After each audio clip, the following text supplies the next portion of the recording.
तो आप सभी कक्षा 7 के छात्रों का स्वागत है। आज की इस वीडियो में हम आपको कक्षा 7वीं आपकी नई 8 ग्रेड अभ्यास पुस्तिका के अध्याय 3 विज्ञान विद्युत परिपथ एवं उनके घटक के प्रश्नोत्तर बताएंगे। छात्रों, यहाँ पर सबसे पहले प्रश्न है, किस उपकरण से रासायनिक ऊर्जा का रूपांतरण विद्युत ऊर्जा में होता है? तो उत्तर आएगा बैटरी। यदि किसी विद्युत परिपथ में बल्ब को एल्यूमीनियम के तार की जगह प्लास्टिक के तार की सहायता से जोड़ा जाए तब क्या होगा? तो बल्ब नहीं चलेगा, क्योंकि प्लास्टिक का तार विद्युत का सुचालक नहीं होता है। एलईडी केवल तभी दीप्तमान होती है जब धारा प्रवाहित होती है। ऐसा क्यों? क्योंकि धन टर्मिनल से ऋण टर्मिनल की ओर धारा यानी कि आवेश का प्रवाह होता है। इसके बाद निम्नलिखित में विद्युत चालक पदार्थों का समूह है, तो लोहा और तांबा राइट आंसर हो जाएगा। वह उपकरण जिसमें विद्युत सेल का प्रयोग किया जाता है वह आपका टॉर्च है। और फिर बल्ब में तंतु का ताप बढ़ाने पर वह प्रकाश छोड़ता है। प्रश्न 2 है, स्विच का उपयोग परिपथ को खालिस्तान के लिए किया जाता है, तो बंद करने या खोलने के लिए आपका राइट आंसर है। विद्युत सेल तो विद्युत ऊर्जा का सुवाह्य स्रोत होता है। 2 या 2 से अधिक सेलों का संयोजन आपका बैटरी कहलाता है। बल्ब के अंदर लगी पतली तार को हम तंतु कहते हैं। इसके बाद सोलर विद्युत संयंत्र में बिजली उत्पादन का मुख्य स्रोत सूर्य है। विद्युत धारा को प्रभावित करने वाले पदार्थ को हम सुचालक कहा जाता है। क्वेश्चन है, विद्युत परिपथ का प्रतीकों के उपयोग से बना चित्र परिपथ आरेख कहलाता है। और एलईडी में 2 धनात्मक एवं ऋणात्मक टर्मिनल होते हैं। मोबाइल फ़ोन को ऊर्जा प्रदान करने वाले एकल सेल को भी बैटरी कहते हैं। इसके बाद है आपका अतिलघुत्तरीय प्रश्न, जहाँ पर आप प्रश्न देख सकते हो। निहाल ने अपने घर में बिजली चले जाने पर टार्च का स्विच ऑन किया तो रोशनी आने लगी। बताइए, टार्च का स्विच ऑन होने पर टार्च का बल्ब क्यों दीप्तमान हो गया? तो टार्च का स्विच ऑन करने पर बल्ब के दीप्तमान होने का मुख्य कारण रासायनिक ऊर्जा का विद्युत ऊर्जा में बदलना, विद्युत परिपथ का पूरा होना और विद्युत बल्ब धारा का बल्ब के फिलामेंट तक पहुंचना है। इसके बाद रीना ने स्कूल जाते समय विद्युत के खंभों में चिन्ह लगा हुआ देखा। यह चिन्ह क्या प्रदर्शित करता है? तो यह चिन्ह वोल्टेज की चेतावनी प्रदर्शित करता है। यह बताता है कि यहाँ छूने से करंट लग सकता है। अब मीना ने बल्ब, तार और सेल को जोड़ते समय तार का एक सिरा खुला छोड़ दिया, तब क्या बल्ब जलेगा? नहीं, बल्ब नहीं जलेगा। कारण तार का सिरा खुला रहने के कारण विद्युत परिपथ अधूरा रह जाता है, जिसमें विद्युत धारा प्रभावित नहीं होती। इसके बाद जो क्वेश्चन है, उपरोक्त चित्र में दिखाए गए विद्युत परिपथ में क्या बल्ब दीप्त होगा? कारण सहित लिखना है, तो बल्ब दीप्त नहीं होगा क्योंकि परिपथ बंद है और स्विच ऑफ की स्थिति में है। साथ ही प्रश्न में छात्रों आपको उत्तर जो लिखना है इस प्रकार लिखना है कि प्लास्टिक तथा रबर विद्युत रोधी कुचालक पदार्थ है। मनुष्य तथा अन्य जीवों को विद्युत आघात से बचाने के लिए विद्युत तारों पर इन पदार्थों का आवरण चढ़ाया जाता है। एलईडी का पूरा नाम पूछा गया है, तो लाइट एमिटिंग डायोड आपको हिंदी में लिखना है, आप इंग्लिश में भी लिख देना। इसके बाद ऐसे कुछ उपकरणों के नाम बताइए जिनमें विद्युत धारा प्रवाहित करने पर वे गर्म हो जाते हैं।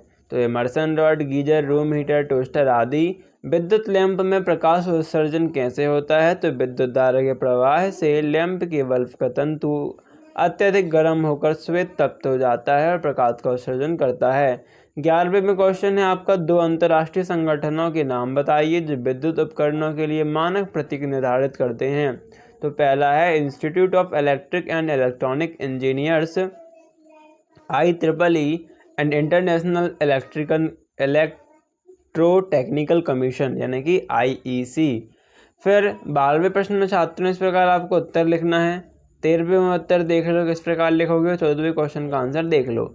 लघुत्तरीय क्वेश्चन 15वां है, इसका उत्तर भी देख लो, है ना। वीडियो ज़्यादा लंबी ना हो तो यार आप पढ़ के वीडियो को पॉज करके लिख लो। अब 16वां क्वेश्चन है आपका कि विद्युत परिपथ बनाने में धातु के तारों का ही उपयोग क्यों किया जाता है? यदि संयोजी तारों के लिए तांबे के तार की जगह प्लास्टिक के तारों का प्रयोग किया जाए तो अब क्या होगा? तो धातु के तार विद्युत के सुचालक होते हैं, अतः इनमें होकर विद्युत धारा प्रवाहित हो जाती है। प्लास्टिक विद्युत का कुचालक होता है, अतः इसके तारों का प्रयोग करने पर विद्युत धारा प्रवाहित नहीं हो सकती है। अगला जो क्वेश्चन है, खुले एवं बंद परिपथ में अंतर स्पष्ट करना है। तो खुला परिपथ क्या होता है? परिपथ अपूर्ण होता है और बंद परिपथ पूर्ण होता है। विद्युत धारा नहीं बहती है खुले में, और बंद में विद्युत धारा प्रभावित होती है। 18वें क्वेश्चन का आंसर एक का और खा का इस प्रकार रहेगा, और 19वें का आंसर आप देख सकते हो इस प्रकार है। चित्र भी बनाना तो छात्रों आपको 19वें में आपको इस प्रकार बल्ब का चित्र बनाना होगा, और इस चित्र के बनाने के बाद आपको क्या करना होगा, इसके नाम बता देने हैं।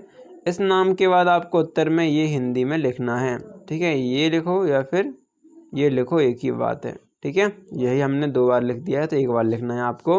अब 20वें क्वेश्चन का आंसर है, यदि किसी सेल में एक ऊपर साइड प्लस होता है, नीचे साइड माइनस का चिन्ह होता है, तब सेल के टर्मिनलों को किस प्रकार पहचाना जा सकता है? यदि प्लस और माइनस नहीं लिखा है तो कैसे पहचान करेंगे? तो सेल का उभरा हुआ हिस्सा, जिसमें ऐसा एक उभरा हुआ पार्ट रहता है ना, ये धन वाला होता है, तथा समतल सिरा जो बिल्कुल फ्लैट होता है, ऐसा फ्लैट ओके, कोई उभरा हुआ पार्ट नहीं, वो हमारा ऋण वाला होता है। इसके बाद है निम्न के बारे में टिप्पणी करना है। दृष्ट धारा क्या है? यानी कि डायरेक्ट धारा, डीसी, जो कि हम स्टोर कर सकते हैं, डायरेक्ट करंट है ना। तो ये शायद डायरेक्ट करंट हमारा स्टोर होता है नहीं। तो दृष्ट धारा वह विद्युत धारा जैसे हम एक ही दिशा में बहती है ना। प्रत्यावर्ती धारा की तरह इसका मान और दिशा समय के साथ बार बार नहीं बदलते, बल्कि यह एक समान रूप से प्रभावित होती है। अब प्रत्यावर्ती धारा क्या है? प्रत्यावर्ती धारा वह विद्युत धारा है जिसकी दिशा और मान समय के साथ निरंतर बदलते रहते हैं। यह एक निश्चित समय अंतराल के बाद अपने चक्र को दोहराती है। अब दृष्ट धारा यानी कि डायरेक्ट करंट डीसी, और प्रत्यावर्ती धारा यानी कि एसी यानी कि अल्टरनेटिव करंट, जैसे हम अपने हिसाब से कम ज़्यादा कर सकते हैं। दृष्ट धारा एक प्रकार का विद्युत धारा है जो एक ही दिशा में स्थिर रूप से बहती है ना। इसका उपयोग कहाँ होता है? टार्च में, कैलकुलेटर, मोबाइल फ़ोन इत्यादि में किया जाता है। और प्रत्यावर्ती धारा एक प्रकार की विद्युत धारा है जिसमें धारा की दिशा निरंतर परिवर्तित होती रहती है।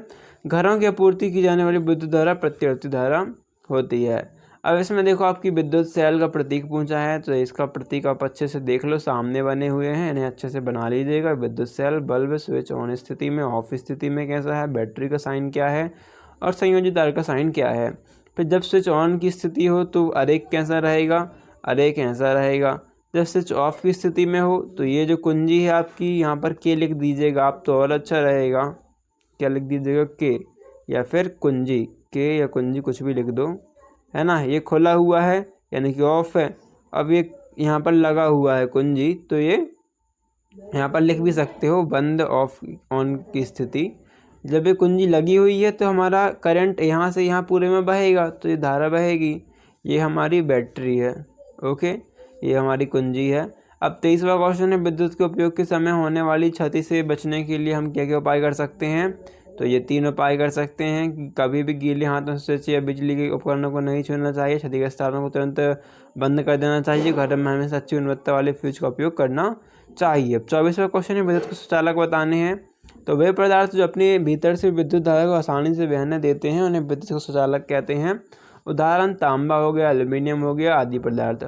अब विद्युत रोधी पदार्थ क्या कहलाते हैं? विद्युत के कुचालक। तो वे पदार्थ जो अपने भीतर से विद्युत धारा को प्रभावित नहीं होने देते उन्हें हम विद्युत रोधी या कुचालक कहते हैं। उदाहरण हो गया रबर, प्लास्टिक, सूखी लकड़ी आदि। अब विद्युत ऊर्जा का हमारे जीवन में क्या महत्व है, उदाहरण सहित आपको स्पष्ट करना है। तो इसका आंसर आप देख लो, है ना। वीडियो ज़्यादा लंबी हो रही है तो आप यहाँ पर पॉज करके अच्छे से लिख लेना। अब इसमें आपका 26वां क्वेश्चन है, इसको भी पॉज करके बढ़िया से लिख लो। प्रोजेक्ट 1, तो प्रोजेक्ट 1 में आपको आप अपने घर के विगत 6 महीने में बिल एकत्रित करके निम्न तालिका को भरिए। तो आप अपने हिसाब से भर सकते हो या फिर ऐसा भी भर सकते हो, है ना। क्या करना है आपको, आखिरी जो 6 महीने से उसमें आपकी कितनी यूनिट बिल आई उसमें लिखा रहता है बिल में ऊपर, और कितनी राशि बिल आई ये लिखना है।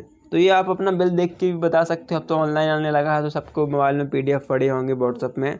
और फिर किस माह में विद्युत खपत सबसे अधिक हुई? तो यहाँ पर हम देखें सबसे ज़्यादा जो आपका मई का माह है, यहाँ पर 2400 का बिल आया, 340 यूनिट बिजली खपत हुई। तो क्या आ जाएगा? मई माह में। किस माह में खपत सबसे कम है? तो सबसे कम देखो यहाँ पर 75 है, ये फरवरी माह में हुई।